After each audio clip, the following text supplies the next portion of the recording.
ಕಷ್ಟಪಟ್ಟು ಸಂಪಾದನೆ ಮಾಡಿರೋನು, ಅಂದರೆ ಎಲ್ಲರೂ ಕಷ್ಟಪಟ್ಟೆ ಸಂಪಾದನೆ ಮಾಡೋದು, ಯಾರಿಗೂ ಸುಮ್ಮನೆ ಏನು ದುಡ್ಡು ಬರೋಲ್ಲ.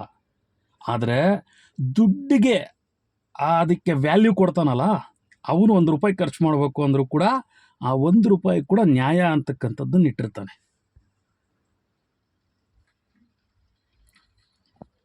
ನಿಧಾನಕ್ಕೆ ಯೋಚನೆ ಮಾಡು.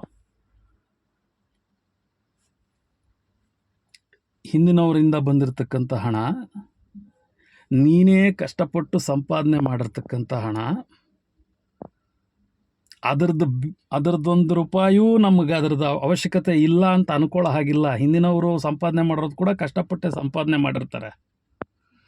ಆ ಕಷ್ಟದ ಬೆಲೆ ಗೊತ್ತಾದಾಗ ಈ ₹1 ಬೆಲೆ ನಿಂಗೆ ಅರ್ಥ ಆಗುತ್ತೆ. ಯಾವ ₹1? ₹1 ಅಂದರೆ ₹1 ಅಲ್ಲ, ನೀನು ಖರ್ಚು ಮಾಡ್ತಕ್ಕಂತಹ ಪ್ರತಿ ರೂಪಾಯಿ. ಅದು ಆರ್ಥಿಕ ಒಂದು ರೀತಿಯಾದಂತಹ ವ್ಯವಸ್ಥೆ ಅಂತ.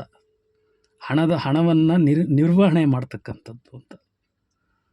ಯಾವುದೋ ಬಂತು, ಏನಕ್ಕೋ ಬಂತು, ಎಲ್ಲಿಂದಲೋ ಬಂತು, ಇವತ್ತಿಂದೆ ಆಮೇಲೂ ಬರುತ್ತೆ, ಅದನ್ನು ಆರ್ಥಿಕ ನಿರ್ವಹಣೆ ಅನ್ನಲ್ಲ.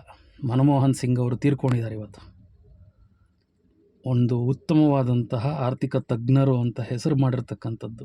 ಹೆಸರು ಯಾರಿಗೂ ಸುಮ್ಮನೆ ಬರಲ್ಲ, ಒಬ್ಬರು ಒಪ್ಕೊಂಡು ಹೇಳ್ತಕ್ಕಂಥದ್ದಲ್ಲ. ಆರ್ಥಿಕ ತಜ್ಞ ಅಂತ ಹೇಳಿಬಿಟ್ಟು ಆ ಹೆಸರು ಕೊಡ್ತಕ್ಕಂಥದ್ದು ಯಾರೋ ಒಬ್ಬರಲ್ಲ, ಸಮಾಜ ಕೂಗಬೇಕು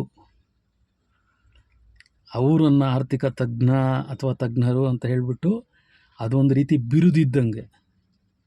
ಅಂಥ ಹಣನ ನಾವು ಯಾವ ರೀತಿ ಖರ್ಚು ಮಾಡ್ತಾಯಿದ್ದೀವಿ, ಈಗ ನಮಗೆ ನಾವೇ ಪ್ರಶ್ನೆ ಮಾಡ್ಕೋಬೇಕಲ್ವ. ಸಮಯ ನಿಲ್ಲಲ್ಲ, ಖರ್ಚಾದ ಹಣ ಮತ್ತೆ ಬರಲ್ಲ.